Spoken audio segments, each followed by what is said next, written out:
All right. Well, welcome to Laser Map Maker's first live session. It was a bit bumpy trying to figure out the live stuff. If there's any issues, we'd love to know. We'll probably figure out a better way to stream in the future, but this will be a great way for everyone just to ask their questions. And hey from sunny Space Coast, FLA. Hi, Keith. Yep, Dave, that's a great question. We're already getting questions. This is what we're here for. So, Dave, I'd like to learn more about the disable feature filters and what it's used for. We'll dive into that. Let's wait till we get to the studio, and I'll try to just go over as much as I can, into the studio, and then we'll, obviously throw your questions in there, and I'll bring those back up. Hey, Lon, howdy from Michigan. Nice. And Craig, nice. Good to see you guys. It's quite a crowd. Quite a few people signed up. So I can see them filtering in now. Looks like we have over 30 people watching. That means there's probably lots of questions, which is good. So first, I'd like to start just by introducing myself. For those who don't know me, my name is Elias, and I'm one of the co-founders, one of two co-founders for Laser Map Maker, and I'm also really, really into laser engraving. Oh, nice to see you, Paul. Paul Sigsworth, big community um, laser engraver, and I would say Facebook poster for our group, and we love seeing his work come through. And so, good to see you, Paul.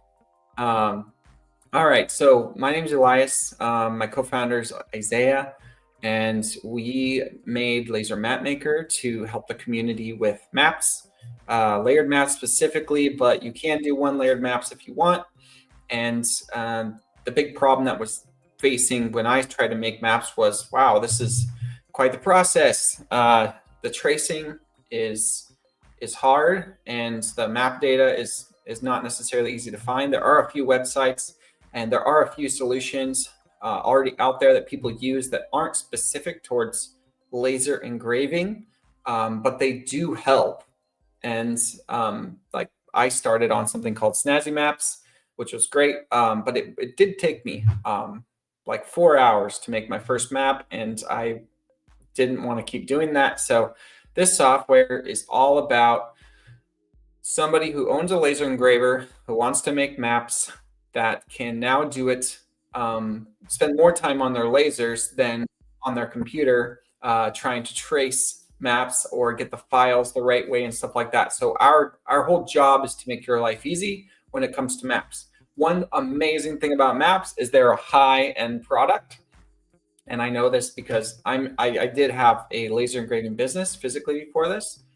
And it's a high-end product in the sense of if you sell a tumbler, you know, maybe you buy it for $6 on average from JDS, and you try to sell it for, you know, $12, $15 a piece.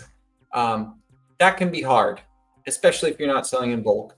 And what's cool about maps is there's a way larger margin. I kind of threw some numbers out on Laser Map Makers, just a group, and yeah, it varies. Some people have opinions that some things aren't true or not true or are, but I'd say like the meat and potatoes is you can build a 3-layered map for probably close to under $20. And I've seen these in vendor booths with people paying cash for $100+. And so the way we make money at this, if you're interested in making money, is you cut your time down. Well, you can't make your laser go faster, but you can take Laser Map Maker. For those of you who already are users, you're already well on your way because you're already taking that huge time cut of creating and aggregating the maps. Okay, looks like we have a ton of comments here. I recognize a lot of these names because I answer a lot of y'all in support. So good to see you. Hopefully I answered your questions in support. Hi, Ingrid from North Carolina. Wow. Christian from Boston. Cool. Wow. Mark. Oh, Ian Finnymore. Hey, good to see you. What time is it in Slovenia? And now with the updates, it's easier workflow. You can make Laser Map Maker ornaments. Yes, thanks, Christian. We'll definitely dive into that too. Looks like we got like 40 something people here. So I'm going to go ahead and start. But yeah, keep your comments coming. I'm sorry if I missed it. If we get to a specific topic in the studio and I didn't address it, just re-ask the question and I'll try to keep an eye on it. But yes, it looks like we have a great amount of people. So I did try to explain a little bit about the software and about me, about Isaiah, the other founder, and we're basically here to continue down this path of maps. And we know that there's a lot of work to do. A lot of people have asked about bathymetry, or somebody might call it like water tables and topography. Well, we do have a very small set of both. We have topography, which I'll show you, and we do have bathymetry, but they're limited to like bathymetries for ocean shelves only. And those kinds of problems are what we're here to solve. On top of that, you know, map shapes and adding like pins and little SVGs to your map on top of it, basically so that when you leave Laser Map Maker, you shouldn't have to do a whole lot.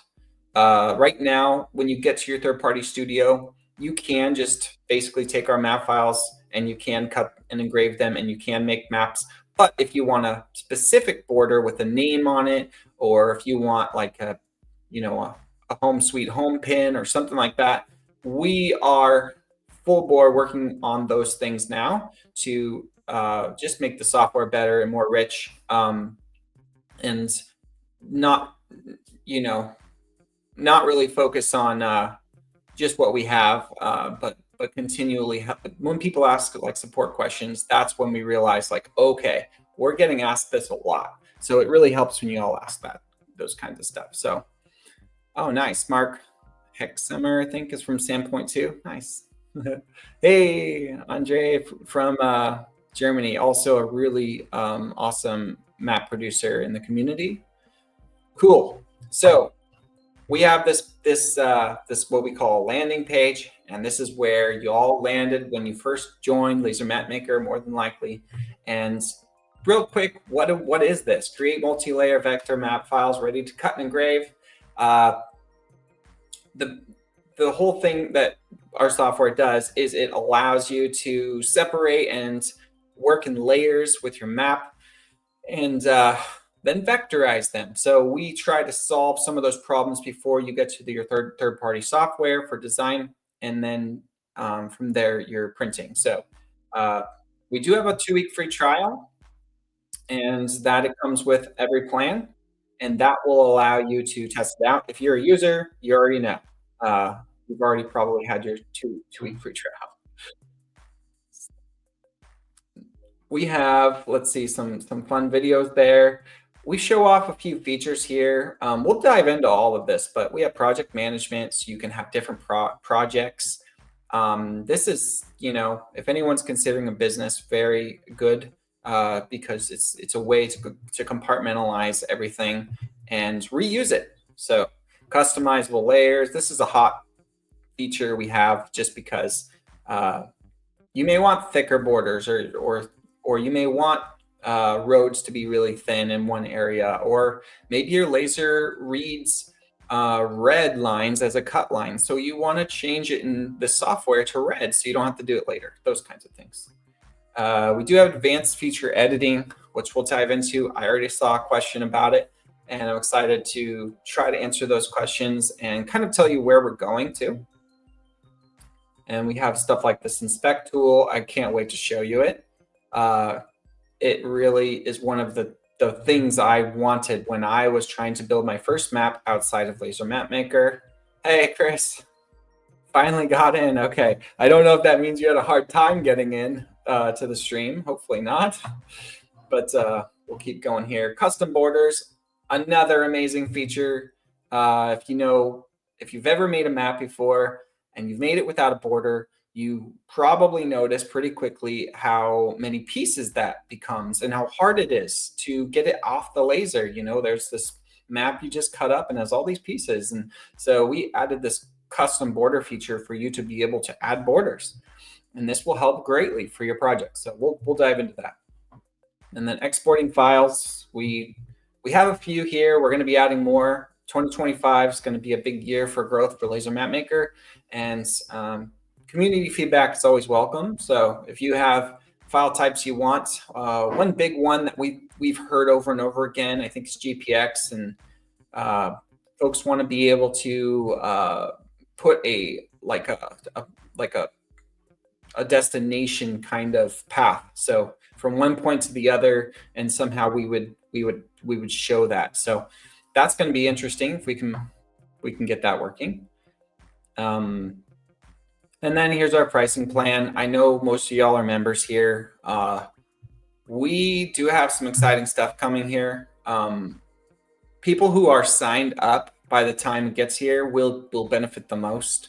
So stay a user if you're a user. And everything we do, if there's a price change in the future, or if there's a shift in some kind of subscription or whatever, we're actually thinking about the current people who have already paid and supported this this project, and because of that, we will always work on who we have first, who supported us, and say, okay, even if we make this price change or this subscription change, we need to be very careful that we do it the right way, and we help. We make it very good for the people that were already here, because your support helps grow this platform. We have a video down here. This is me doing the Ozarks, and this video probably will be updated soon, but I just, it is a kind of a cool, eye-catching map. So, all right, enough with the first page here. The dashboard is like, if you're signed up, you're going to be able to go into the dashboard, but let's take a stop here at Learn real quick. And this is where you'll be able to see some of the ways to do things. So maybe you get into the studio, and this is available. The Learn button is available in the studio. You might not understand something. So we have little videos here like delete a layer. So you can go to this little video and you'll hear my voice, and I'll be doing this video here. And I try to explain in 20-30 seconds how to do these small little things. If you're not a video watcher and you'd rather read, we do have in our support here, we have like this help desk. So if you go to the chat icon and you go away from chat and you go to help, you can actually search. Maybe it's what we just talked about, deleting a layer. So let's say delete. Oh, I'm sorry, I clicked the wrong one here. I guess it's right here. So we have this little side panel of how you can delete a layer, and then you can also go to the actual help desk, and this help desk will show you all that stuff. And then you can actually go back or search more. So, all right. So that's going to be really useful for you if you get stuck on a small thing. I would say, yeah, live support. We'll do our best. We are a growing team, so please be patient. We do want to answer in a timely manner, and a lot of the questions sometimes are we don't know how much you know, and so we're trying to like find out before we answer.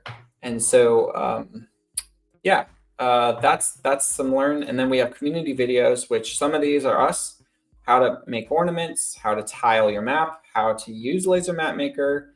And then we have some from our community YouTube affiliates, and that's that. So if you want some video content, you can watch it there.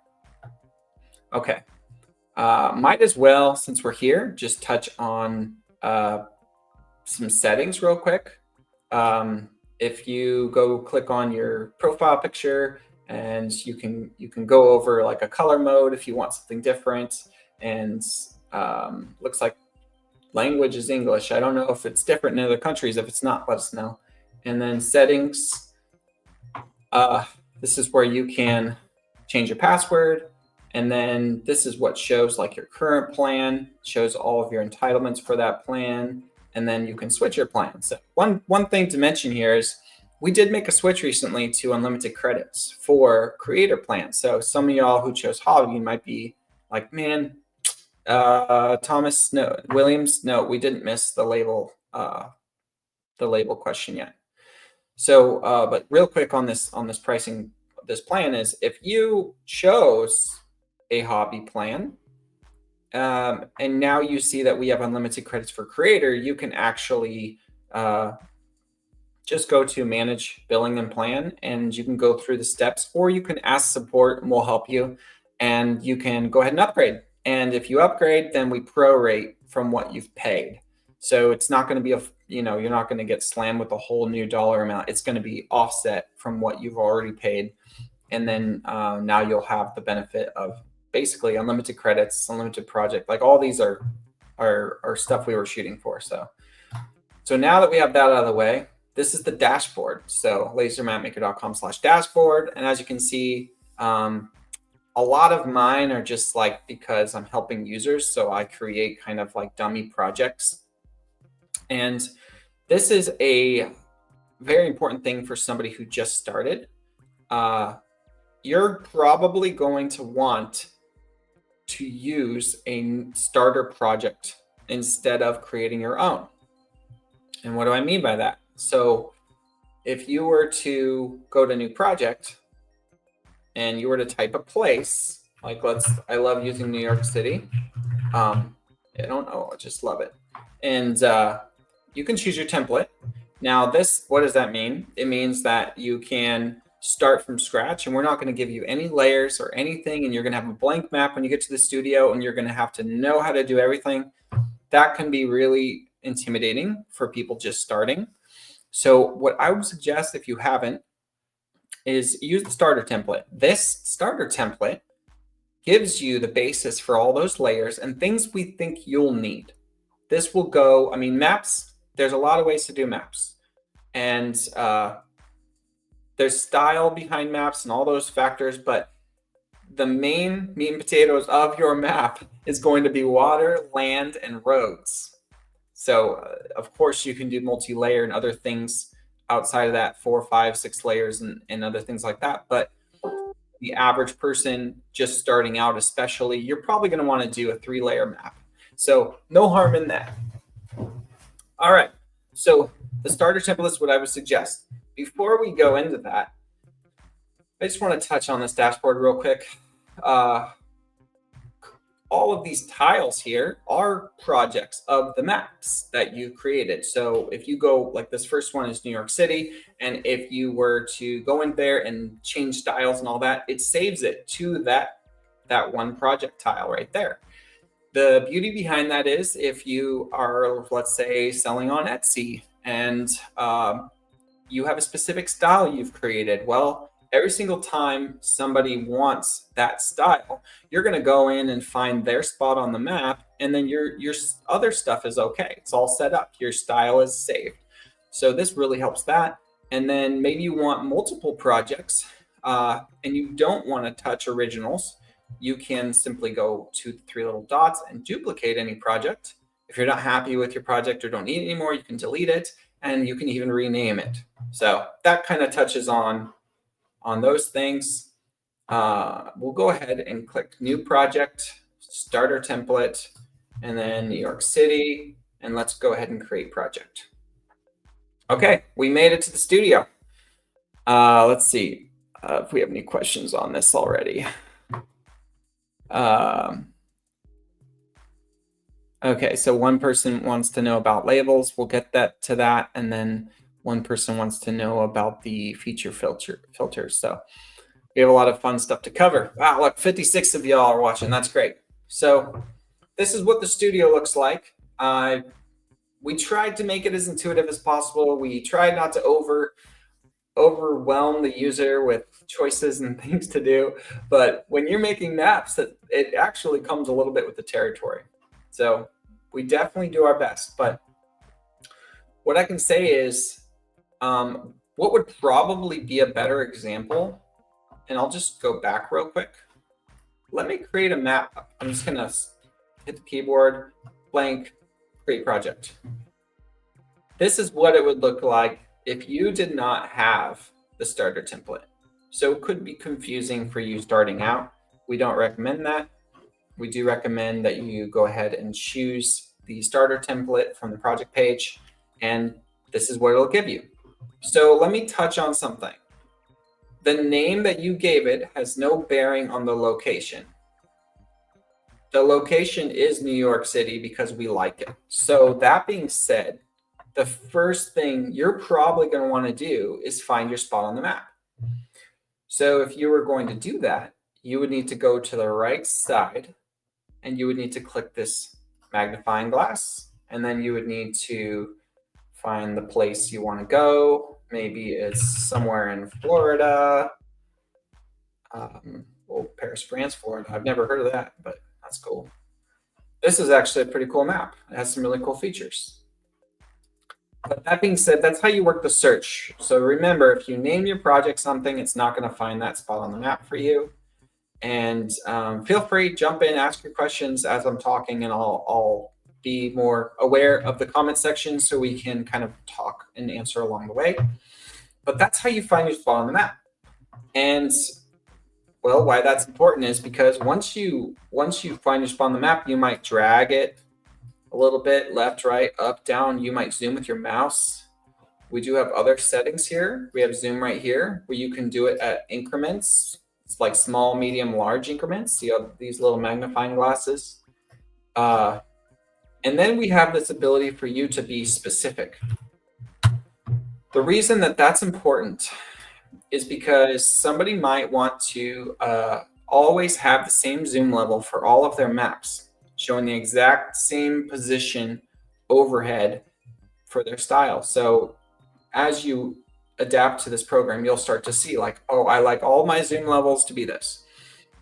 And then there's some other cool reasons why, but we'll touch on that. So that covers that. Let's go ahead and find our way back to New York City. And here we are. All right. So I love New York City. I love the canals, the islands, just everything about it.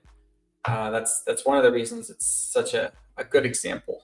And this software is great for cities because of the roads and all that stuff. So we'll try to explain that more thoroughly. But you can rotate the map too. So maybe you want it at a different angle.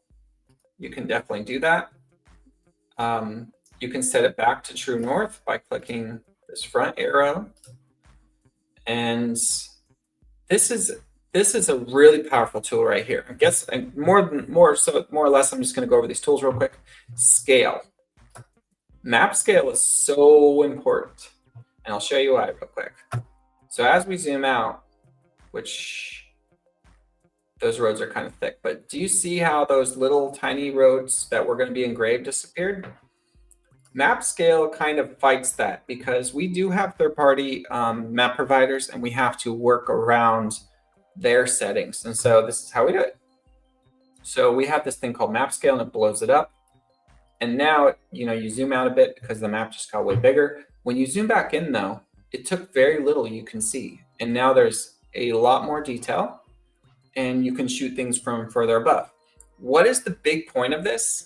Well, it's actually a big problem in the community with detail, especially when you do a large map. You want to capture a large area. As you zoom out, you lose detail. So map scale helps counteract that to give you more detail at higher zoom levels, which will make your large map look really cool and really professional. So keep that in your back pocket. We have map shapes. And map shapes are basically a circle and a square for now.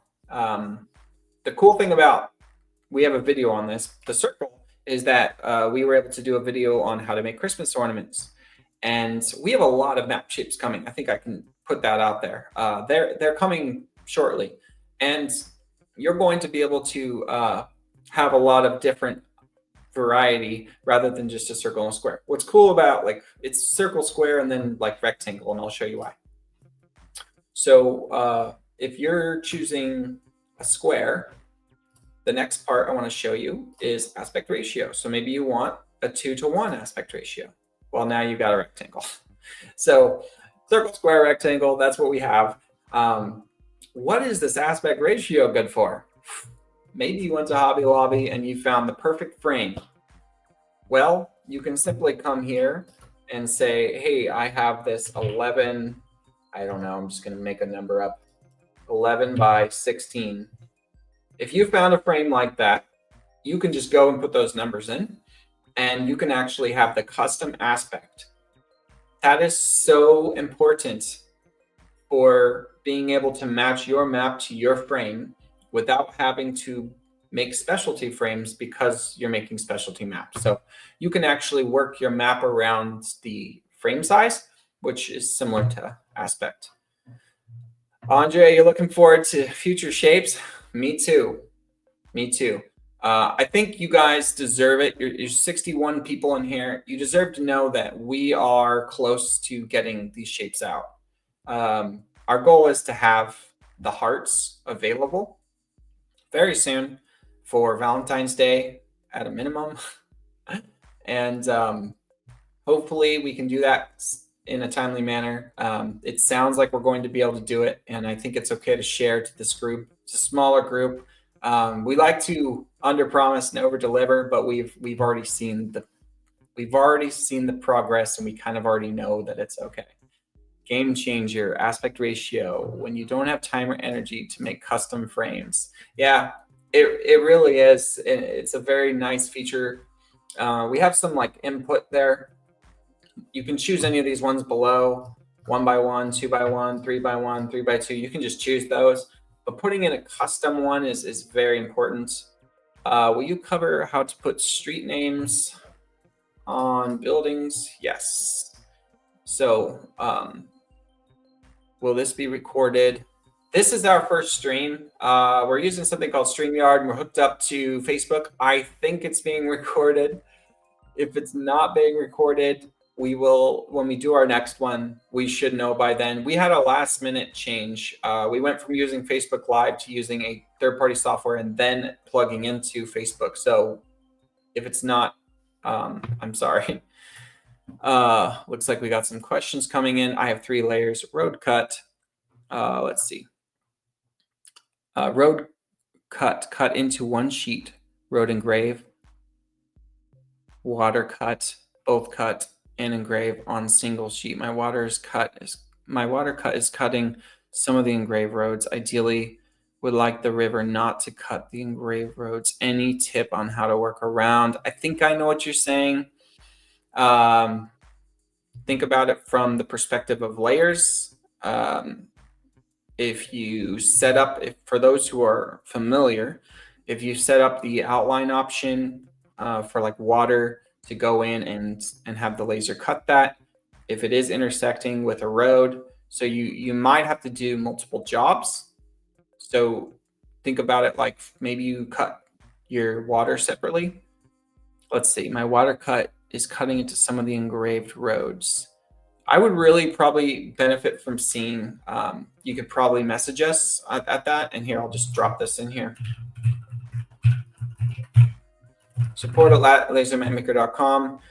Send me some pictures of what you mean. I think I know what you mean, but yeah, I can understand that might happen. It shouldn't, if you split up your layers the right way, for the most part, you should be fine. All right. Oh, look at that. You can go up to the 3 dots in the right corner that hit. Okay. Okay. I'll see if I can do that before I leave. Thank you. I don't quite see it at the moment, but I'm going to move on. So we are on aspect ratio. And yeah, another really cool thing about aspect ratio is like we built in this size feature, so you can capture so you're going to choose your frame aspect, and then you're going to choose like what size. So maybe you don't want to grab something this big. Maybe you want it to be this big. Understandable. So we give you that option, so you're free to use it however you see fit. One other thing I didn't quite mention, but I'm just going to touch on real quick, is the satellite overlay. If you get to Laser Map Maker and you're like trying to, like maybe you search for something and you didn't quite find what you needed, because sometimes like when you search, it gets you in the vicinity, but you want exact centered, there's this tree that you love and you want it to be the center of your whole map for some reason. So you click on this little toggle here, you can see that actually had an overlay on it. Well, if you'd like, you can just turn that all the way up. Maybe you want to go in and be like, this is the building that I want centered in my map. And now I'm going to put my mouse over it and zoom out. So that's the center or something like that. You can definitely do that using the satellite overlay tool. And when you're done, you can even toggle it off. This will not export with any of your stuff. So don't worry, you can leave it on, turn it off, whatever you want to do. It's just for you to use in the studio. Cool.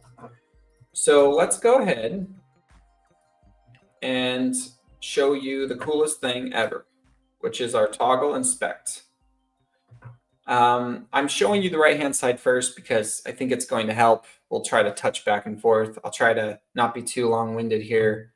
Oh, I lost my spot on the map. Well, you know what? This brings up a really good point. And no, I didn't plan this, but Um, there's a toggle lock mode here. So you can actually lock your maps, right? So it's not actually, I'm trying to scroll now and I can't scroll. So that would have been beneficial the first time. But I'll show you something that I find very cool. When I was first starting out trying to do maps on different softwares and like pull in map data, and like I would get confused on what is what, right? What is that? What are those black lines exactly? What are they even called? How can I target them? And so we created this toggle inspect mode. And when you turn it on, it's right below the lock icon. You can hover over. And when you hover over, you can see at the bottom there, roadways primary is a good example there. It shows you the labels. Well, you can actually, here, let me open this up. You can actually click on one. So like if you hovered over this, you can see roadway secondary, tertiary is being hovered over. You can click. You'll see in the bottom down here, it said selected one feature, and you'll notice up here, the style thing appeared. Well, it says, hey, do you want to lock it? Do you want to not show it? Or do you want to delete it? Or do you want to click on style? So let's click on style. Maybe we wanted to come in here and change something. And it very well could be, I don't know, we want to change those to white. So boom. What we just hovered over, we took control over it, and we can edit without having to remember all of the names and stuff. So that's very powerful in that sense. So let's see here. Under the chat box. Okay.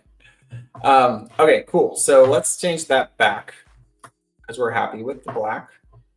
And let's get out. So that's a really powerful tool right there. And you all see how we made this frame so big that it's hiding behind here. You can just click that when you're not using it, so you can see. The reason why it's like that is because we didn't want to limit the user. We want you to have as much screen as possible. We want to be able to capture as much of the map that you could possibly get if you want it. And that comes with this sizing tool here. So we'll go ahead and get out of toggle inspect mode, but please use that. You can see, you can even hover over it and just see what it is, roadway, secondary, tertiary, that kind of thing. Cool. So this is a quick way to toggle full screen up there too. And then here's the learn button again. All right. So let's go ahead and like try to break down this side, which is the left-hand panel layer side. And let's try to like answer people's questions. This is probably one of the more confusing areas for folks to understand. And so I'll basically do my best to help with that. I'm going to unlock this so I can change the size real quick. And now we're good. All right. So in the left-hand panel here, I'm going to go ahead and see how we selected this line and we're not going to use it now. Well, now it's like, hey, what do you want to do with this thing? So I'm actually just going to select all features because right now that feature selected somewhere in these layers. Somewhere in here. You can see it right here. But if I didn't want to open that and try to find it, I just click once, click again. It selects all features and then deselects all features. And then this actually collapses all layers and expands all layers. So it's up to you how you want to use those, but we're trying to put things there to help you. Okay, land, cut, land layer, and roads layer. These layers are the starter template. This is exactly what we pre-built to help get you going. And as you saw, the one we did from scratch, you wouldn't even see this or anything on the map without it. So we try to build like the basis. We are going to talk mainly about like what a 3-layered map is and how to do it. Try to answer questions as they come. But basically, you have this land cut layer, and there's landfill and there's water fill.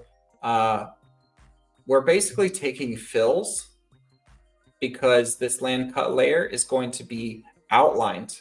So we're going to outline the fills, and then you're going to get the files that have outlines, and then you're just going to tell your laser to cut them, and you're going to have this beautiful land piece when you're done. If you don't understand it, I promise you, just cut it. You'll see. So let's get started on that. So in this land layer, you're going to notice something. The land itself is one color, and the border actually matches it. If you didn't know there's a border, there's a border. So let's go to configure layer options. There's a lot of options. Let's go back. In this 3 little dots here for each layer. I guess I can touch on that before we go, but basically you can select items in the layer. You can add features to a layer. I probably should have started with that, how to add a layer, but you can configure layer options. You can lock a layer specifically. Maybe you're done with it, you're happy with it, and you don't want yourself to accidentally go in and change anything. So you can lock it. But you still want to work on other layers, so you don't want to lock the whole map, if that makes sense. So you're locking the ability to do any feature work, feature editing. You can hide or show those layers. Here's what I would tell you. This does not mean when you export, if you've hidden something, that it won't export. So please keep that in mind, that this is a studio tool for your visualization. But yeah, you can definitely hide it. You can see when you hide it, what happens to both water and landfill there. What about islands? How do you accurately position them on the water layer beyond the piece? Yeah. Yeah, there's quite a few different methods there. Great question. I'm going to go ahead and answer that because that's specific to this stuff. So when you cut water and land, like in this specific layer, hey, let's do this. Let's turn off the other ones. Good. So all that blue is going to fall out. The way we've set this land layer up, that blue is going to be cut. It's going to fall out. So yeah, you bring up very good points. Those brown pieces, those little islands right here, they aren't attached to anything. So we have this nice big piece of land, and everything touching the border and all the land, it's going to stay connected. But these small pieces, there's just limitations to our software and like being able to handle that. But here's what you can do. Some folks might say you engrave. Yeah, Nate Dittmar actually is the one who taught me this. He's the community member that just specifically made a statement here. You can correct me if I'm wrong, but from my knowledge of what you said, Nate, it's basically going to be you take the cut pieces to use them. So what I mean by that is, see that big canal with, 2 sides of water there, 2 canals? You're going to use that as a way to transplant that island into your layer. Yes, use the negative cut as a template. Very well put, Billy. So that's exactly correct. So the negative cut of the water, you're going to take the land out. It's going to come out beautifully. The whole land piece, except for those teeny tiny little islands. Take your land out and go set it somewhere else. Set it on the water layer. Water layer, if you haven't figured out, it's going to be what's revealed below. Meaning if you cut out this land piece, the water falls away, and then we have holes in this wood. Well, if you put this nice layer underneath called water, and it's just a solid piece of wood, no cuts or anything, it's going to reveal the water below. So you can take your land layer that you just cut, put it onto the full piece of water, and then you can take the water canal piece you see there and put it back into the land layer area, and then transplant those teeny tiny little islands that are brown there into the water spots, and then you can lift the water cut back out. Basically keep the negative and use it to align the island. Yes. Well said. So hopefully that answers that question. There was a time in my life where I thought the only way to really do it was to engrave. engrave the layer on. But no, that's not the only way, and it takes a long time. So it's an island jig. Yes, Christian. Cool. So if that answers that question, let's move along here. Let's talk about adding a layer. Okay. So let's just call this one. Somebody asked this question earlier, so let's address it. Labels. So we're going to give it a layer name called labels. Then we have all these categories here. These are called layer features. So the layer, you can think of it as like just like a folder for what all features you're going to have. This is important because you may, like we're seeing here, is the land cut. We only wanted water fill and landfill for that layer because we're going to tell Laser Map Maker to export it as an outline so that we can easily cut it. So we're trying to like separate the jobs. And so let's do labels. Labels, I have to say, just a side note, try to export it in PNG. Labels are another thing in 2025 that we are trying to get better at. They are, part of the map and kind of important. If you export as SVG, you're kind of risking that the SVG tracing is going to be perfect with the lettering, and I can tell you it's not. So, so if you create a layer like this, labels, you can see there's actually a category for labels. Let's keep in mind that even if I call it labels, I can add whatever I want. Okay, but I want labels. So we're going to go ahead, open the labels category. There's some miscellaneous: water, settlement, territory, roads, buildings, topography. There's a lot of different ones. We could just go like roads, buildings, water, and then create layer. And now you'll see some labels. So now you have a way to add another layer. This is going to be like another file that we're going to export. And those are your labels. So let's go ahead and hide that for now. And let's go ahead and start working on kind of where I was going before, which is the border. So like we did this ahead of time, but you would have to know how to do this if you started from scratch or if you changed the color and all that. So I really want you to understand something. The color has to match the border for the tracing to outline and weld them together perfectly in unity. If you don't do that, they'll intersect because they're two different colors. So we trace by color. That being said, if you look at configure layer options, if you look down here, border color, we have this nice little eyedropper. And let's say we didn't have like the perfect color right now, we could choose, okay, I want the land color, and you could click on it. It would find that color and apply it to the border. Let's just throw it on there so you can see. So like right now, this black, this would intersect with the brown, and then the land and the water would fall away, and you wouldn't even have, you'd just be left with the border. So this won't work. But we changed the land, we're happy with the color, and now we can go into this eyedropper and say, okay, I want the border to match. Boom, now this is all gonna weld together, is the term I like to use. Can you set specific labels? I only want one road or building with a label. No, actually not at this time. We're using third-party map data that basically what you see is kind of what we see. Even down to like the names and the categories. We try not to stray too far from that. In the future, we'll probably have a way for, not probably, it's already in the plans, but to add text and stuff like that. So if you know what the road is called, or you find it first through labels, and then you want to create your own, you'll be able to do that. Yep. Yeah, so you might be able to add like different font. You might want to bold, italicize it. You might want to add a different color background. Maybe you're doing some sort of branding work, stuff like that. So we'll try to offer that in the future. Sorry to interrupt, but I have this chat comment highlighted and it's covering the lower part of my screen. Oh.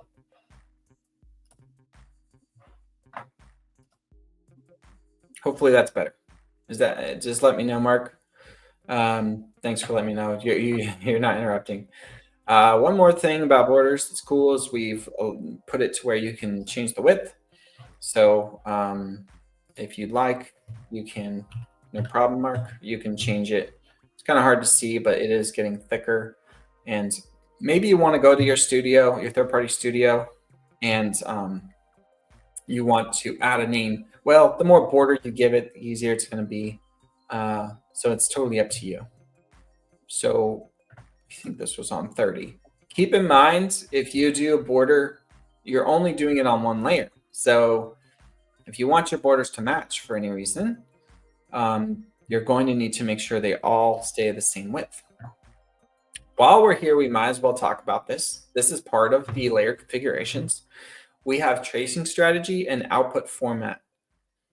So tracing strategy, we're hoping to have some better names in the future. It's definitely complicated. We want to help people understand as easily as possible. But you could do fill or outline. Well, what does fill mean? Fill means this is what you see, this is what you get. Outline means we're going to trace the outlines of every filled object you give us.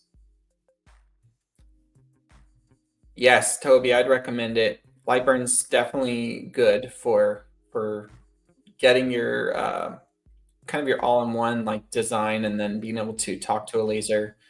It's really nice to be able to do that. There is a learning curve, and you can always reach out to this community for help because I know a lot of us here are Lightburn users. Personal touch engraving and photos.com custom made shops. Nice. Carmen is this year. Nice, very nice. Okay, cool. So that's kind of that for borders. If you don't have borders, then you're on your own. Your maps are going to fall apart when you cut them. So this feature is brilliant. It helps you so much. So use borders. Carmen, will we be able to make maps like these in the future? Oh, okay. You wanted me to go to this. Oh, at the moment, I'm sorry, Carmen, I can't. Maybe Isaiah, if you're listening, you can do it and then answer Carmen in chat. See if that's something we can do. I think if you're talking about like bathymetry or topography with like 6 layers, 8 layers, 9 layers, 10 layers, I touched on that a little bit in the beginning, but yeah, we're focused on some solutions right now that are pretty powerful for that. We have to also consider how we give it to a user like you and help you easily understand and export it without, it's a very complicated progress, but it sounds like depth maps is what is being discussed. So that's definitely something we're excited about. Okay, let's go back. So now we have these layers and we have what we like to call features in the layers. What if you want to change something? Let's stick with, this is kind of like a lot. So let's just go back to land cut. And we'll actually go over this setup too. Let's do it right now. So we have a land cut layer. This is going to cut the land. We try to make it as explicit as possible, hope you understand. We have a land layer engrave. And you might ask, why didn't I just add the engrave and the land layer cut and the land layer engrave in the same file? Well, because you have to choose outline or fill for your tracing strategy. So if you want your land layer engrave outlines, and I'll show you those. 3 little dots, Joe. If you wanted these to be outlined, right now those are filled lines. So outline means, like, imagine a line, there'll be 2 lines on each side.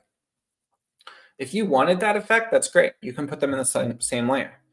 I would make them a different color. That way, when you get to Lightburn, they're separated tracing colors, and you can then tell Lightburn which color to cut and which color to engrave. So little tricks like this. This is from Isaiah Gray. He's our co-founder. Yep, we're focused 100% on bringing bathymetry in 2025 as well as custom text. objects in your designs with LMM. Okay, let's see here. Sorry, I'm just joining. What program are you using to make these? Hi, Virginia. It's lasermapmaker.com. And this is how you make layered maps. So we're just going over the studio, and we'll have many more of these too. You can ask support. You can go in our chat, go to the help desk. We have a learn page here. So if you have questions after this, please feel free. Okay, yeah, so back to, we have these layers here. So just keep in mind, if you have a land cut and a land engrave layer, they are doing separate, they're separated because we're going to be doing different tracing strategies. So keep that in mind.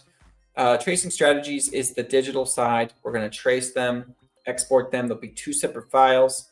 You can get them into your third-party software like Lightburn, and you can even realign them if you want, and then you select a specific job you want to do first, like, oh, I just want to cut, and you can do that. That's a whole nother thing. So there's a lot of ways here to do it. There's a lot of community that will help. Please put your questions in official Laser Map Maker group, and when you're going through the process, Lightburn questions, whatever, there's some great community members that will help you through it. Okay, Carmen. So basically right now, I'm basically taking a crop from Google Maps and the same size crop from, Noah, and they're going to other third-party apps to create layers. This is time-consuming, tiresome. I am hoping that Laser Map Maker shortens this procedure. We are too. we have some high expectations of ourselves this year for this kind of stuff. We understand how cool it is, how time-saving it will be, just as even doing a city map right now, water, lands, and roads. We literally cut off probably hours of time for most folks, especially beginners. So yeah, we understand that. When you get into bathymetry, you get into like, well, how many layers do you want? Those kinds of things. And so there's a lot of customized side of it. There's the data side, and then there's how we're going to give it to you to make it easy on you. So that's a good one though. Yeah. All right. So we have land cut, land layer, and engrave separately. And I'll just show you real quick. Like, here's the engraved layer configuration settings. You're going to see we have fill for tracing strategy because we don't want the outline of those lines. Thanks, Mark. So we have these broken up so that I like to think of them as files, and that's exactly what they are. Every single layer you create will be its own file. That means you can apply its own tracing strategy. Once you do one map, and here's what I'd suggest. If you've never done a map before and you're a user, use our starter template. And when you use our starter template, just find your spot on the map and then go export. And then if you need help from there, ask us, ask the community. Make your first 3-layered map. That's all I ask. If you do that, the light bulb pops on and you start to see things a little differently because you're able to take each file and do the job and pull it from the laser. And now you have like this complete picture. So I'm not an expert, but I think they have tiling. Yes. Thanks, Mark. That's a good one. Oh, Billy. Okay. Yeah. It's perhaps a question for later. Here, let's pull this up. My laser has 15.75 inch square bed. Is there a way to cut, say, 4 maps and weld, glue them together to make a large map? Yes. Now, we made this possible, but it's not a one size fits all, meaning not everybody likes it. And that's okay, because people might have specific needs for why they're doing a large map. But I think we can touch on that in just a minute because we're going to look at the export side. So last thing here on this left-hand panel that I can think of is like we need to go into a layer and just like mess around a little bit, get familiar with it. So a couple things. you'll notice on the features, there's different icons. This actually means that you can't edit them together. Okay, so if I select one, you'll see there's a style icon up here, so I can go edit it. If I select another one with a different icon, it goes away. We give you this ability to select multiple features because, like, you can do this. Like, you'd have to find the same kind. So all of these have that like line kind of thing. So you could select this one from this roadways, primary streets from this layer, and then bridge paths from this layer. And you'll see the style is still on. That's because they are the same line type and they can be styled together.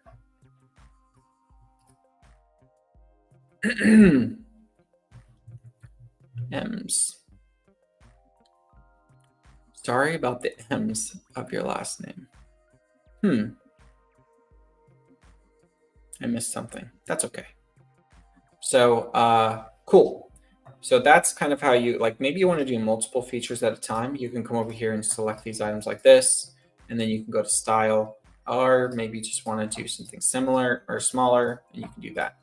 For the sake of this, I kind of want to just use the inspect tool. So let's go to toggle inspect mode. Oh, we forgot. Let's turn our roads back on. Leave the labels off. All right, so let's see if we can find more than one. So if you can see, I'm hovering over this. Let's see. Kind of hard to do. Sometimes you can get more than one. Yeah, there you go. So as you can see, where my mouse is on the screen, it's allowing me to hover over basically two different kinds of map features that are in that same spot. Well, as you can see by their little icons, the same one. So if I were to click this, you can now see that I can actually go to style. Well, that's because they're the same. So let's do that. And then let's talk about all the stuff that's in style. So this is where you would go to edit specific, line widths, colors, and other things in a map feature. So somebody asked earlier. Oh, okay, Billy. See. Somebody asked earlier, what is this disable feature filters? This disable feature filters is something we put in place to try to give you even more access to limitations that are set by our third-party map providers. And it's a wild card, and it's something we don't have real, like, let's turn it on and see. Yeah, see. You never know what you're gonna get. But if you're struggling with your map and there's something that's not right, and you're trying to figure it out, you can disable feature filters and maybe you'll get your answer sometimes, but I wouldn't count on it. It's something that we weren't sure when we first created the software if it would be useful or not. So we did add it, and it doesn't seem to be used too much. It'll probably be removed in the future, to be honest. Okay, zoom range. So the zoom range is basically what we talked about earlier with map scale. Certain features only show up in certain zoom ranges. Remember this nice zoom button over here? It's at 12.85. This is a zoom range between 11 and 14. So let's just say we were to go outside of 11. I can't really tell if it disappeared or not, but it should have. But basically that being, this zoom range basically being for this feature we just selected, we're only going to show it in those zoom ranges. And you do have some control over that. You can maximize it. Now, there is some constraints to this. So you may see it not always work. It's very complicated when it comes to zoom extents, but we did offer this because we do see it solve problems. But Keep in mind, one of the best things you can try to do if this doesn't work is use the map scale, and that will provide you more detail. And yeah, so you can also reset that if you want. Line color, you can override. What does that mean, override? Why do we even have an override button? Well, because when we pull this map data in, it comes with colors. It comes with line widths. So we're basically saying when we override it, hey, I want you to stop that and use, give us the power. So when we override it, we just noticed like with the color, it went to white. So we can change that back to black, but we now would have control in the override mode. It also is kind of a nice feature so you don't bump the color wheel or something like that. Because remember, if you change the color of some of these features, like part of the roads, not all the roads, you could have a tracing nightmare on your hands where it doesn't do what you expect it to do. Line opacity, I don't think this will be around much longer. It was another feature we added that we thought maybe somebody will find this useful for engraving and being able to, let somebody choose. So if you could lighten the roads like that and engrave them if you weren't cutting, maybe that's why you would use it. We're not really sure. That's basically the same as putting gray. But anyways, so some of these features you might see change over time. We put them out thinking this would be beneficial, and we don't really know. We haven't heard much about it. Personally, I don't use it. So if anybody uses it, drop your name in the chat, tell us why. But we thought it would be a good thing to put in there to start and see if people wanted it. Okay, line cap and line join. I know that that's not very intuitive. We tried to make little icons to help with this, but the way that these map features intersect, they sometimes, don't look nice. And so I'll try to like zoom in. Let's see, this might be kind of difficult on this. Let's just try it here. Okay. You can kind of see it here. You can see how it rounds it, it squares it, or it makes it like it's called a butt. So we'd recommend you just use round for line join, but you can bevel, you can miter, 45-degree rounded corner bevel, totally up to you. So just mess around with it, see what looks right. That's kind of the important thing at the end of the day is how does it look? So, and in here you can also lock, you can also hide those features, and that's that. So those, like if you were in that line type, that's what you would see. Now, if you were in like landfill, you see a lot less here. Why is that? Well, because landfill doesn't have all those things. There's no line cap for a fill. So you can see the complexity layer there. You can change the zoom level. See how when I changed that zoom level, I went outside the extent, so it's not showing now. So if we wanted to show it, we'd have to zoom in even further. When you go further in, the zoom number increases. So, most people are just going to do that. And then you can change the color here. Remember what I told you? Change the color here. Now your border's different. So you have to go back to your border. So, or I can be like, oops, I made a mistake. And now I'm going to use my border color to make my map feature landfill back to that color so that when we cut, all that is good. Okay, Christian has a question. Oh, let's see here. Billy, I set a border on engrave layer, but then make it opaque so it doesn't show. Okay. Billy, did you do that because you still wanted the land engrave layer to be proportionate and equal and correct? That's something else we were going to touch on, basically that You really only need borders for cut layers. But when you're engraving only, when you have an engraved layer only, you still need the alignment. So you're still going to want to add like a white border.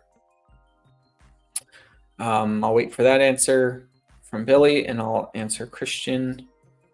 Is there a feature plan to allow import of an image of a fictional place and use Laser Map Maker to make a map? For example, Lord of the Rings map, D&D, other fictional places, lots of custom work potential, but very manual, not using your software. We did talk about fantasy maps. I would say our focus is more on ski trails, golf courses, those kinds of things over fantasy maps at this point. But we are loving the map world, and there may be a place for these kinds of things in the future. So good question. We'll keep it in our arsenal and see what we can do in the future. In the first map I make, I didn't set a border and the layers didn't align. Yep, Billy, that's a great point. Yeah, so we'll try to make this better in the future. I can promise you that. It would be nice maybe if somebody knew they were going to engrave a layer, like we call it land layer engrave. If that's just for engraving, then maybe we could actually have a setting that's like, are you cutting or engraving? And if you say engraving, we make a transparent border that's the size of your other borders automatically, so you don't have to do it. So thanks for bringing that up. We're definitely going to explore that. Nice. Okay, so that's pretty much it. When it comes to like styling, does anybody have any questions? Any other questions that they don't think I covered on this? If you do, drop them in the chat. Golf courses and ski trails would be amazing. Yes. Unfortunately, they're just a different data set and they're harder to get. It's kind of like bathymetry and other things. Just we have to get all this stuff and organize it, put it out there the right way for use. But we're all about it, and keep asking about it, keep questioning it. We're definitely wanting to do more of these things. Streets, labels, buildings, Mark. Okay. So I think maybe we went over this, but let's see here. Let's go ahead and I know we're going to call this labels, but let's update the layer features in the labels. And then let's add buildings. Oh, is it going to be hard to see? Oh, no, there they are. It's kind of hard to see actually, but yeah, we can do buildings and street names. Okay, yeah. Buildings have really small. Let's see if we can change that. Building, I think these are building numbers. Text size. This is another one for labels I forgot to show you. So good point. You can increase the text on these. Text transform if it's lettering. You can, let's do this. Let's see if we can, probably be nicer to grab all these. Uh-oh, which one's not a label? Oh, this one. Okay. Oh, there's another one in here. Is there?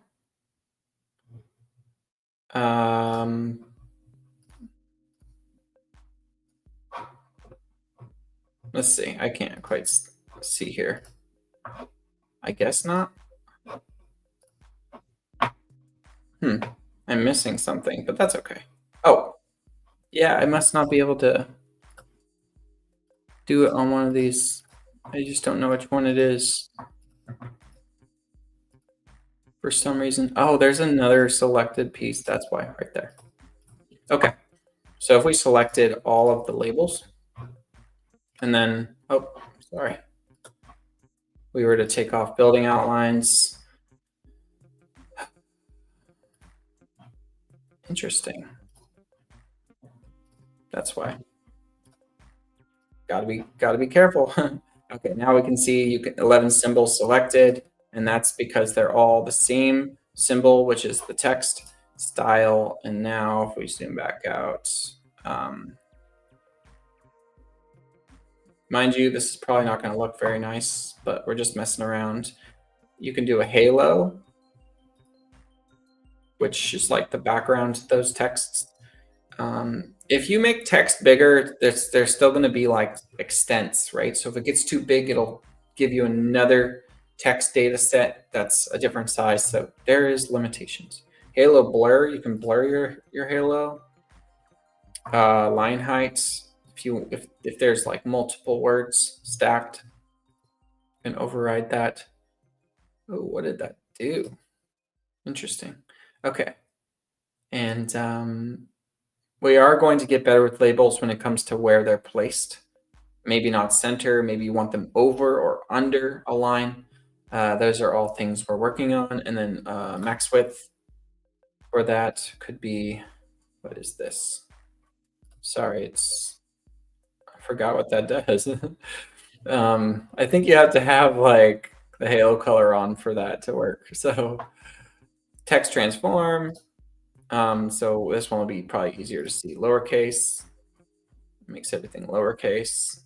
Let's make the text size bigger. Override. Wow, look at that. Man, those are big labels. But you have like lowercase now. You can do uppercase.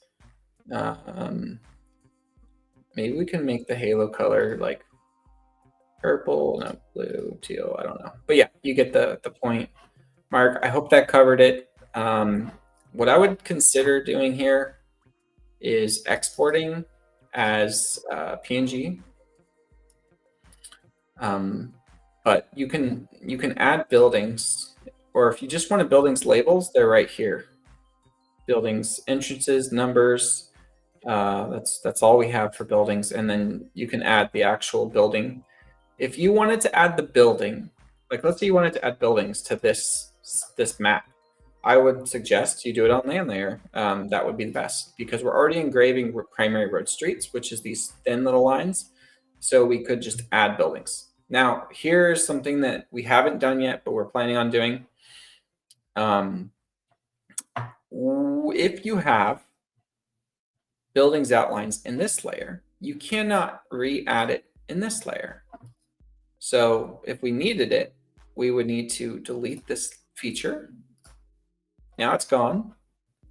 Now we can go to the land layer. We can update.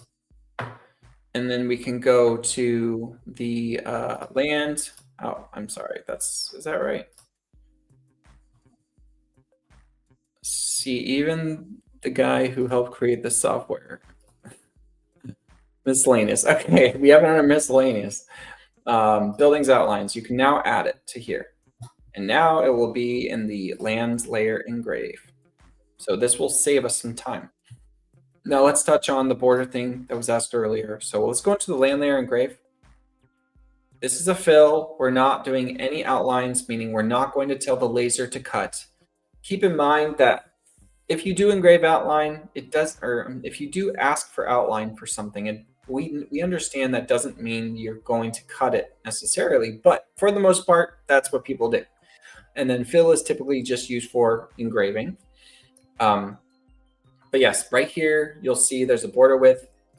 This border width does not need to be a color. It can be white. That's fine. The reason that it's the same as the other ones is because imagine like if you take the border off, let's take it off land because we can actually see it. Let's do it. If we took this off, okay, underneath, that's actually what color the land layer is. So I think the better way to do this, sometimes, see. Okay, I just brought the land layer engrave to the top. As you can see, now we can see the border. If we were to be like, hey, I don't want to see any of this stuff right now. I'm trying to focus. Ooh, man, that's bright.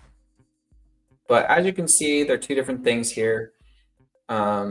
This will, you know, it looks like the buildings don't show very well in this layer. So that's something you can mess with. But you can see the buildings now here, but maybe we got to do map scale or something like that.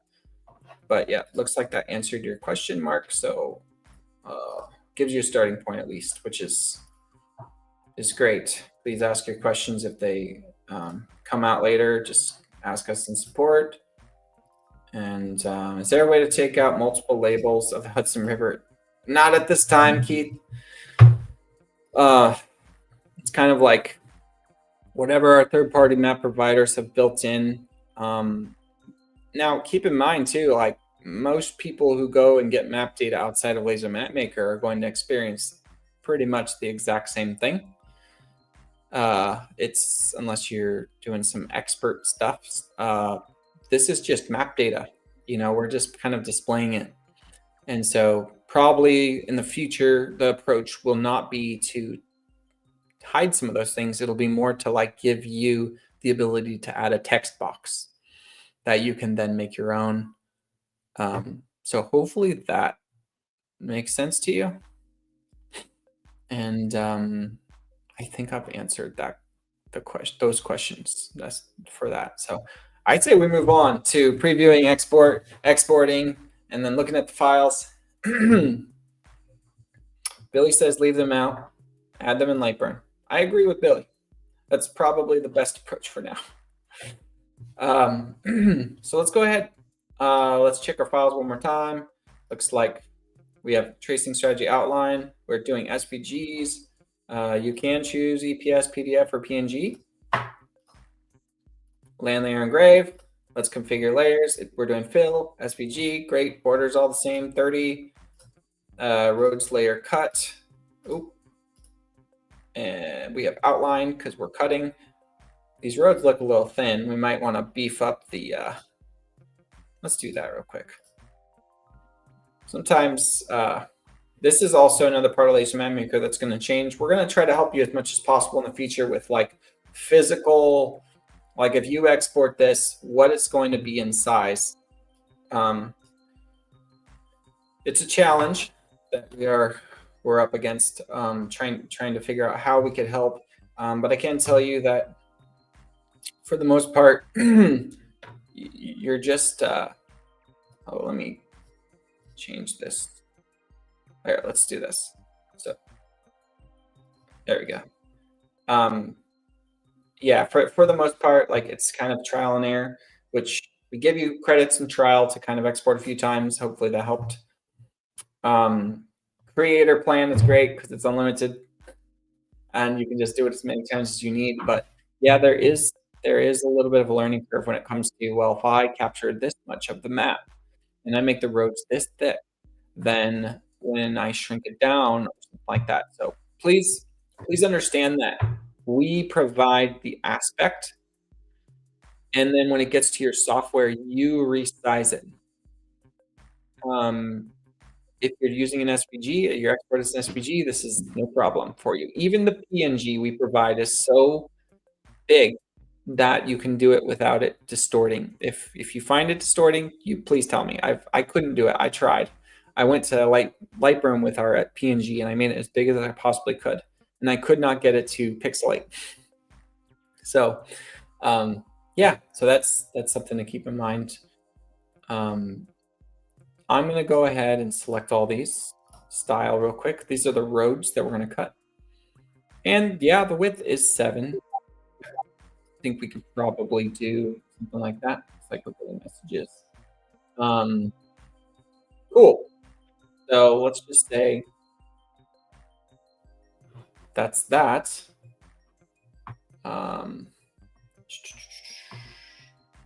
Cool. I got messages from people. Sorry about that. Okay, so I'm gonna take the labels off for now. Since we were just kind of playing with them. It'll help too, I think, with what's coming next. Cool. All right. So we have our roads, land, water. We've talked about all this stuff. Now let's see what it looks like when we go to preview export.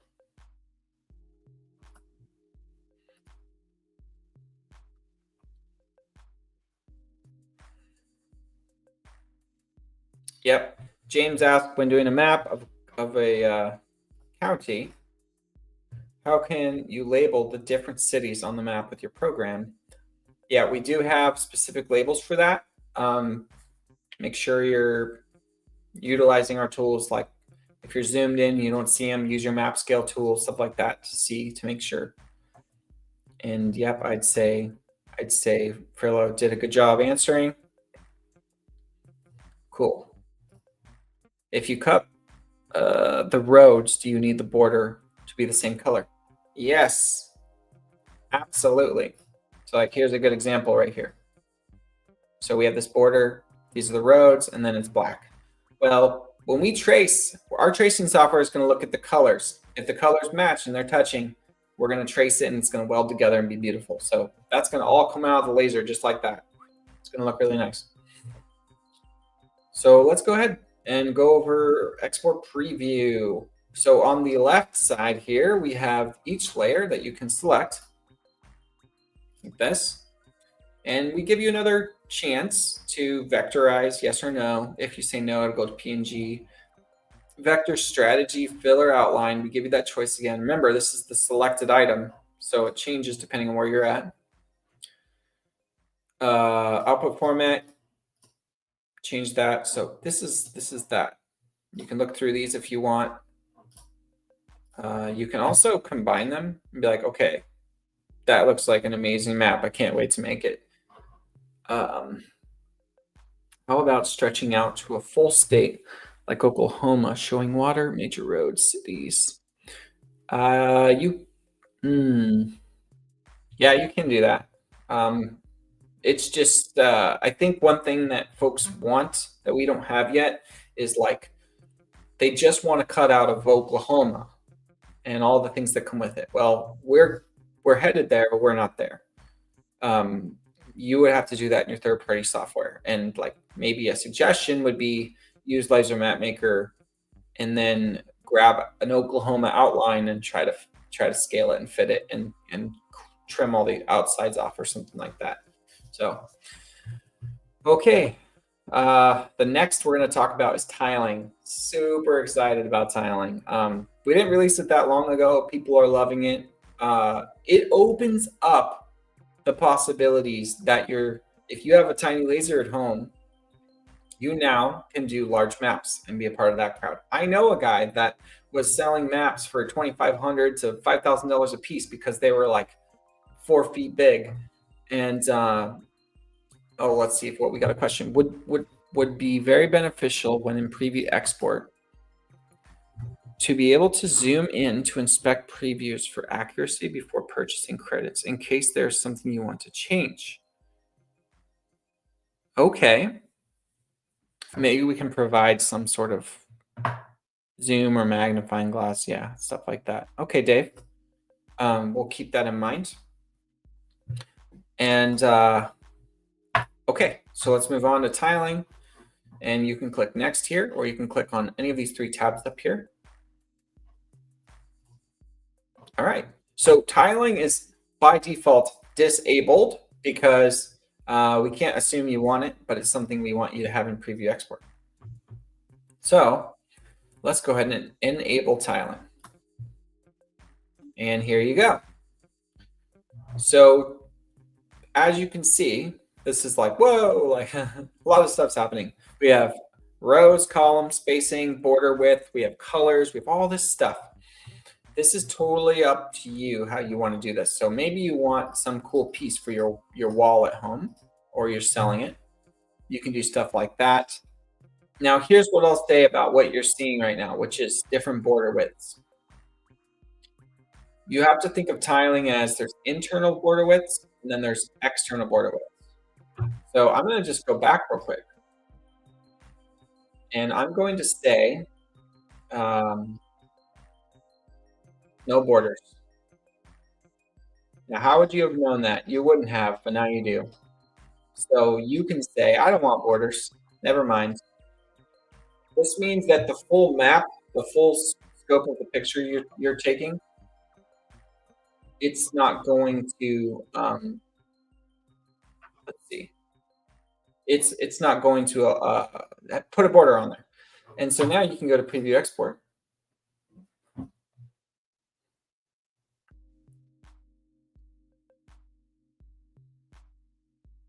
and you don't have borders. So let's now address like, okay, how does that affect tiling? Well, now when you tile stuff, it has its own borders and they're all the same size. So it depends on what you want. So if you want to make a huge map, you could do the other version where you put a border around the whole thing and then you make these borders just thin enough so you can get the laser job done and then put them together. There will be a seam, and it might be, it might be a quarter inch or an eighth of an inch. It's going to be something you need to trial and error. Depends on how you're placing the map on the next piece. But as you can see now, if you're interested in like single view, you could do, each of these will be their own piece, and they're going to come with borders. Now you're like, wait a sec, I don't see the border the same color. Well, we need to fix that. So each border color, oh, maybe I'm wrong about that. Maybe it already did it. Oh, it already did it. I'm sorry.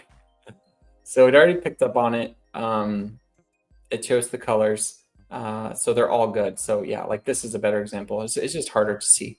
So you could do something like this. I'm telling you, the sky's the limit. So like imagine, this is actually crazy. I don't know if anybody would want to do that. Let's do 4x3. I saw one of those on 4x3. Actually, might be cool. Okay, yeah. Imagine this. Your laser, I don't know. Well, let's pretend like this is like 18 by 12 inches. Each one of those tiles can be 18 by 12 inches if that's your laser size, because we're going to give you this broken up in tiles like this with borders. You're going to run each job separately. So this file right here that you see will come in one file, but they'll be all separated and outlined. You need to drag each piece into your print area and hit run and run your laser job, but you can make them as big as your laser. So if you have a 12 inch by 18 inch at home, each one of those can represent a 12 inch by 18 inch piece. This is where aspect comes in handy. If you're doing something like this, you can now think of like the aspect. So change the border width here, update preview. That's a bad example. Looks horrible. Spacing, this is more or less like, if you do less spacing, you're going to get more map, right? Maybe that's a better way to put it. So the sky is the limit. Thanks, Amanda. Yeah, definitely. I can't wait to see what you do in your shop. It'd be cool to have a big piece made out of your awesome acrylic. Cerulean Tides. Try it out, folks. I just bought some stuff from there. So they have a good acrylic selection. Yeah, put that in the chat here. So, yeah, so that's basically tiling, and tiling helps you make basically big lasers with small maps. Said that backwards. Makes you help make big maps with small lasers. Could have now borders that show, so they could be glued together without internal borders. You cannot, like, all this stuff will just fall apart. But you could try to make them extremely small. We're just, there is limitations, right? Yeah, that don't show. Yeah, there's limitations here because each piece, if you've never done one of these or a map, whenever you have cut stuff like this, like look at these roads. I mean, imagine trying to like grab each piece and transport that onto something. Like it would be a mess. So borders are actually your friend, but no, they don't help solve that problem. However, there's nothing saying you can't solve that problem with some sort of, line sealer or something creative you come up with, some sawdust and wood glue, or if you do, please show everybody. That would be awesome. All right, cool. That's pretty much it for tiling. It's pretty powerful, and it allows you to do a lot of cool things. You have this export thing here. Oh, you could look at combined tiling too if we're interested. I love this. It opens up the possibilities. So let's go ahead and go to export. And now we have layer summary. Okay, cool. I was just reading. So we have our layer summary here, and it shows us all the layers in this project, and we can preview them and all that good stuff. So when you're ready, you can export. And if you decide to export, you need to confirm. Now, I will mention this says export cost 3 credits. Well, here's a good time for those who don't know, what is a credit? A credit, so each file we make here, like we have 3 files here, it's going to cost 1 credit. We just recently moved to the creator plan, which does unlimited credits, so there's a cost, but it's unlimited. This was put in place when we first launched to protect ourselves from going into trouble zone. Basically, we weren't sure how many people were going to be exporting and how crazy it was going to be and what it was going to do to our servers and all those things. So we did put that in place to protect ourselves and the other users using the platform and make sure that nothing broke. So we're moving away from that, but we still do have it on our lowest hobby plan. If you want to be somebody who exports on the regular, get the creator plan. We offer it monthly and annual, and they're both unlimited. So that's my suggestion. So let's check it out. So if you export and you confirm that you reviewed the layers and options, we're going to click export, and we're going to wait. So if anyone has any questions while we all stare awkwardly at each other, just kidding.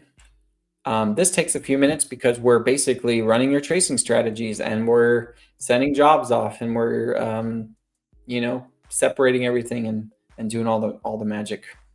So right now you see the exports for this project, which is 0 because we just started, right? So right now what's happening is it's saying export is still processing. Please wait for it to complete.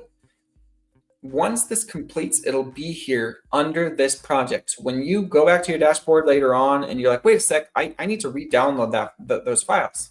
You can click one time on that project.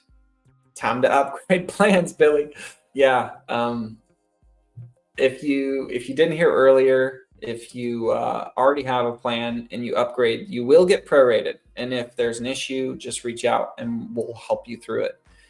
You can do that through your settings, subscriptions, and then you go manage billing and plan or something like that. So, all right, our export has completed. And now, as you can see, we have these like little tiny previews of what we're exporting. And now we can do a few things. We can just open it and see what it looks like. So maybe we can open original or output. So what is original? Well, original is like what we were working with in the studio before we applied tracing styles. We figured the user might want this. We don't know. So if you don't want it or don't care, let us know. So right here, let's go ahead and check out the output. This is what we asked it to do for tracing, right? So as you can see, we no longer have these filled colors. We have the outlines of those colors. And as you can tell, if you were to look at like this tile right here, all of those lines are going to cut, and all this water right here is just going to fall away, and we're going to be left with, am I getting that backwards? I don't think so. But oh yeah, we're going to be left with land. Oh yeah, that is water. Okay. So as you can see, this is very powerful. It's a very great tool for being able to do tiling or just trace quickly and all those things. So let's go ahead and go back.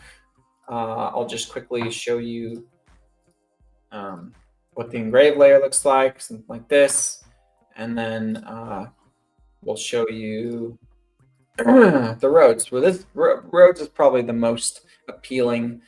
Just you can tell like it welds together, like all the borders and stuff. They weld right into the roads, and it's just really nice. So it's a big win for people who want to create maps because it just makes your life so much easier when you export and you engrave and I'm sorry, cut the roads. All of those pieces, tiny little pieces, fall out, and you're left with this beautiful primary road city layer.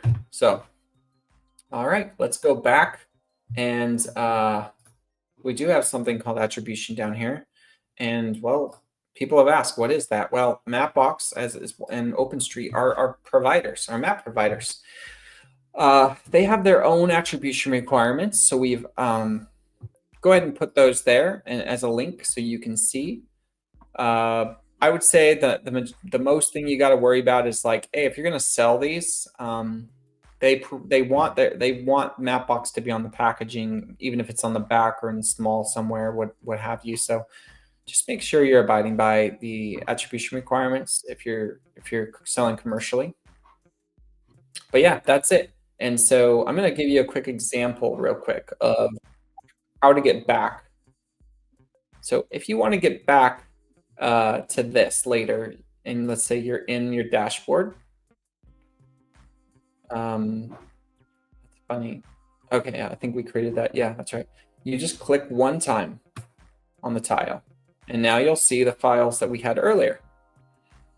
And as you export more, you'll see more files appear underneath it.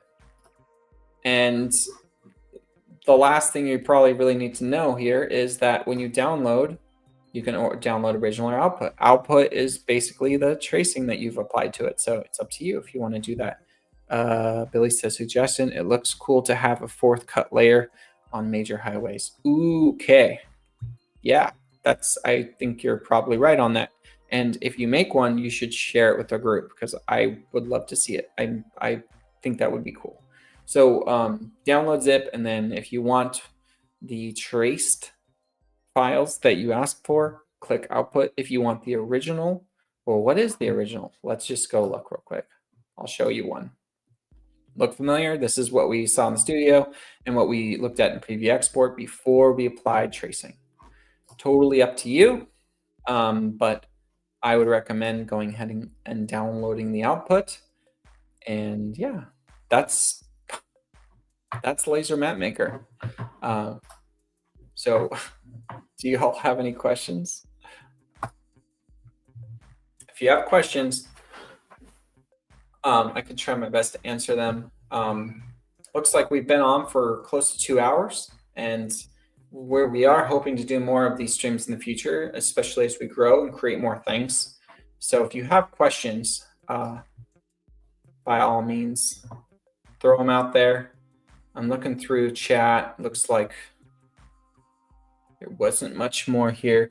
Laser Mapmaker plans, me and Isaiah, the co-founder, we plan to be in at APA in Las Vegas the 4th through the 7th. So if you guys are there, come stop by our booth, say hi. Be cool to see people that are a part of this community, and maybe we can do something. I don't know. I know there's going to be Crazy Laser Dad Will and Mark Collier. They're going to do like a get together while we're there. So maybe we can all just hang out then or something like that. Dave, awesome software. Can't wait to use it. Oh yeah, thanks. Yeah. It's coming with a lot of improvements. We're excited, and we have some other things in store for y'all that we're going to share later. Can't say right now, but we're makers, so you're going to see some cool laser products. But that being said, if y'all ever have ideas for things that would make your life better and you want us to look into it for you, we can. Thank you, Elias and team, for making this. Yes. Oh yeah, definitely. Is there a way Let's answer that. Is there a way to only place border around outside of tiled? Yes. And so I demonstrated this, but like just to clarify, when you're in the studio, go to configure layer options on each layer and take the border width off completely. And then when you apply tiling in preview export, it will just apply those internal borders. Yeah. Andrea, thank you for joining. It's cool because some of y'all are really good at, you've been making maps and you post them and you support Laser Map Maker. And like we're like, you know, two founders that we mix software with laser engraving and we love both. And so it's like, it's really cool to be a part of the community, not just be some like shell company from away that's like, you know, pay me for my product. It's like we are a user of this product. You know, I wanted this software to be something I use. So, hey, Lon, yes. So you asked a question about credits. You had a cat emergency. I would love to throw a cat pun out here, but I'm not going to. So credits. If you have a subscription plan that has credits, which the only one we have now at this point is Hobby. If you've been with us from the beginning, you do have a different subscription plan probably. It's called like tier 1 through 7, but it's only a handful of you. But if you do have one that has credits, which the only one we sell now is called Hobby, that deals strictly with the files that you export. So if you export 3 files, which are layers, each layer costs a credit. We did touch on that. This was kind of a preventative measure from going like down the wrong path with our software. When we first started, we were like, how can we do this where we don't get ourselves in a bad position? Because credits do cost us money. And so we had to test this pretty heavily. And that's kind of why you see the shift that you've probably seen if you've been around in our subscription plans. And we've just recently opened up Creator Plan to Unlimited. So if you're looking for all the maps in the world, just upgrade and we'll prorate you. And you won't pay the full price for that. You're going to get the best deal as a annual subscriber. And annual creator is basically your best deal. So here's kind of what I would like, you know, people to think of this software as. It's like, I understand that there's a couple times people that use this thing a couple times a year, and we are working on ways to help like make that a solution where people don't have to buy a subscription. But I will say that if you are in the business of selling, the software pays for itself. I can say that confidently.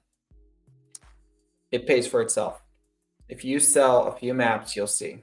And the profit margins are there. If you're doing it as a hobbyist, let's say you were to hire somebody.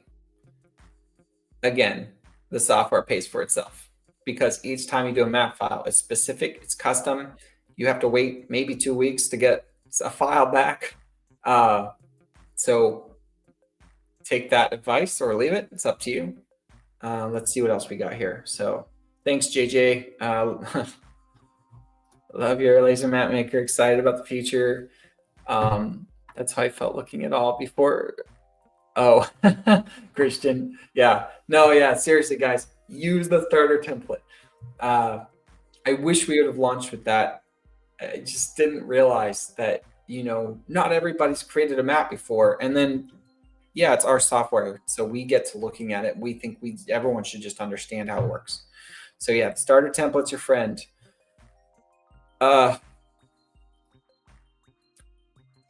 Buy the yearly on unlimited exports plus think of all the exports you get if they don't come out okay, you don't lose a credit plus all the time and development they do and hard work. Thank you, Mark. Yeah, we do put a lot of time and effort into this, and we do want a good user experience. We don't want you feeling robbed with your credits.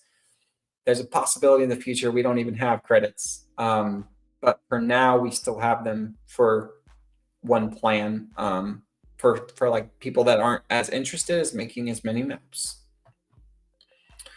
Annual hobby is where I'm at. I'm just a hobbyist, so this is perfect for me. Lon, great to hear. Great to hear. It should be, but to be safe, you can hit 3 dots on the upper right. Save video. Christian, I don't know, was this for me or for somebody else? Okay, love the software and great educational video. Thank you for looking forward to what is to come. Oh man, Billy upgraded subscription. Nice. There should be a bell. No, if y'all have questions, comments, concerns, you can ask us in. I'll just put it here again. You can ask us at live chat, or you can email us at support@lazermapmaker.com. And if you have any ideas, what you would like to see, like let's say we do another one of these streams, what would you like? What would you like to talk about and do and see and stuff like that? I've been really thinking about how we could do some more community-driven stuff. Community-driven in a sense of like events that we could do, like virtual map contests and stuff like that. And how could we do that? Like, what would make you all want to do that? Of course, we could do a prize, 2 or 3 prizes. I don't see why we can't give away a laser. It's one of those things where we want to do some fun stuff and some community oriented stuff. All that takes software and time and planning. But if there is a fun idea that you think would be really cool to see, we would love to hear it, and we'll consider it. Let's see. Excited to get started on MapMaker. Yes, Tom, and I'll say it again. If you've never used it, use the starter template. Don't concentrate too much on editing features. Just go use the starter template, find your spot on the map, export, fire up that laser and put it in Lightburn or third-party software and get going. That way you can make your first map. Once you make your first map, when you head back, you'll be like, oh, okay, I get this. There might be some, light bulbs that turn on. Next time, okay. Nate says next time I should wear a sombrero. It would increase my viewership. We'll think about it. No promises. As I was saying too, please make everything available to UK users. Okay. Nicola, is anything not available? Can you please let me know if something is not available or what you mean? But as I was saying while Nicola's answering, is like, we're going to Las Vegas, February 4th for APA. We do have a booth. We still need to talk to them, but we do plan on going to Lightburn Expo in LBX 2025. It's in New York, and that should be in July. And then we do absolutely 100%. I wish that Will was here so we could shout him out. Plan to do a next level laser engraving in August in Grapevine, Texas, I think.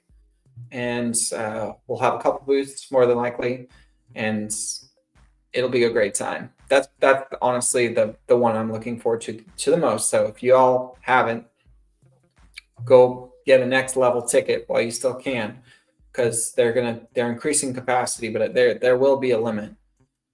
Prizes. Oh yes, Nicola. Yes, prizes for map context. Yeah, I think so. Yeah, I don't see a problem with that.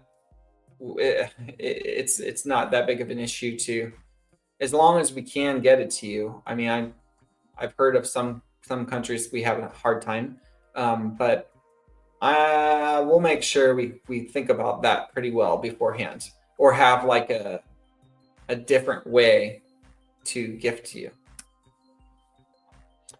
Have you ever been to APA before? I've never been to APA before, and I've heard that there's good and bad things I've heard, but I've heard for the most part it's getting better. There's a lot of vendors there. It's not laser engraving focused. It's printing focused, and we're going because we're growing as a business, and we want people to know about us, but we don't know what to expect, so we'll let you know. Yeah, Billy, Canada as well, definitely. Uh, Neat. Starter template is a huge save. Oh yeah, that's right. I think so, right? Yeah, Nate, that's what you're referring to. Um, yeah, you did request that. A way for users to click, find the spot on the map, export without having to go through too much. So yeah, we'll be in Texas, Las Vegas, and New York this year for conferences. And if y'all want to go to those, that would be cool. Um, we would love to see our users and chat with you and hang out with you. And you know, well, we always take notes in maybe they're in our head, but like we're always taking notes. If somebody's talking to us, especially, we're able to talk to them on the phone or something like that, or see them in person. It's like it's real. These are real users and real people that we're trying to make their life easier. So cool. Well, hey, thanks for coming, guys.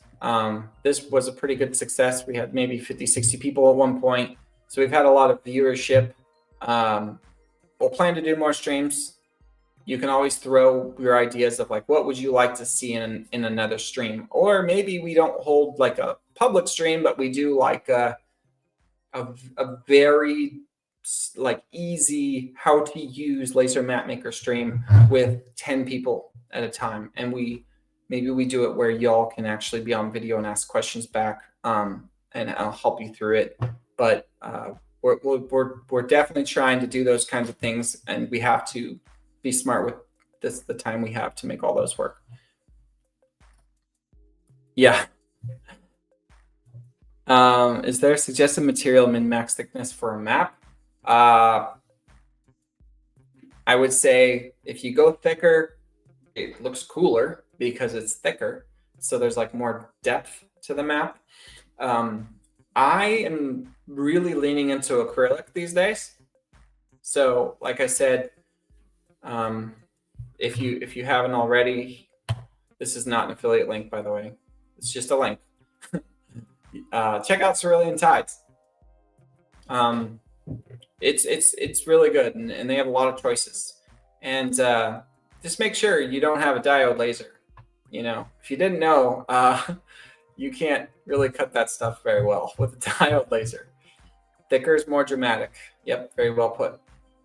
So, yeah, like acrylic is just cool because like it saves you time too. It's more expensive, but basically it saves you a lot of time, and it looks really nice. Like if you do like a really cool blue acrylic for water and all that other stuff, it's hard to do that with paints and resin pours and all that stuff. And it's like it takes you time. So it depends on your mission with your laser engraving for maps. Like this may come down to time for you.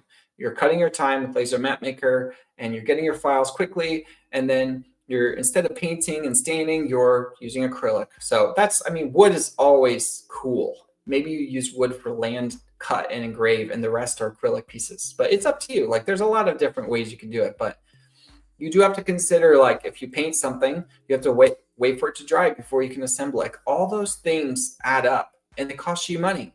So you have to think about that if you're looking at being somewhat of a business for this kind of thing. Different skill level presentation, beginning, intermediate, advanced. Yeah, definitely. And I would have to say, Keith, too, like as we grow, as we add more features, as we do more things, I can probably see that more. When it comes down to what we offer, this is it for intermediate. Like, I guess the better way to put it probably be to be like, hey guys, let's all jump online and do a map of this area, and let's do this result, right? And then maybe I've done the final result or something like that. They sell pre-stained wood material as well. Yeah, definitely. Good thought there. I love the way wood turns out on engraving and stuff like that. So I think definitely incorporate it. But by all means, if you're going to paint, try to use some acrylic. Save yourself some time. So I think that's all for now. I don't think we have any big other questions. If we do, you can drop them real quick. But y'all were great. 2 hours have went by. Andreas has to leave us. Say goodbye. Food's waiting. Many thanks to the group. All right. Yep. Good to see y'all. I think I'm going to end too. Spend some time with the family, and hope to see you all around. Please post your map products. When you make a map, please post it on our official page. It makes both of us, me and my co-founder, pumped. We see that you're using our tool. We see that you're loving it. Or you do a map and you're like, hey, this was great, but I couldn't figure labels out. And then we're like, okay, we need to figure out labels. And so that helps us, and it helps other people. Other people are like, well, hey, how'd you do that? How did you do that? Compass rose at the bottom. Well, we don't offer that, right? So how did you do that? How did you take what Laser Map Maker gave you and made it better? All right, everybody have a good one, and I'll see you in support and Facebook and possibly live events and future streams. All right, see ya.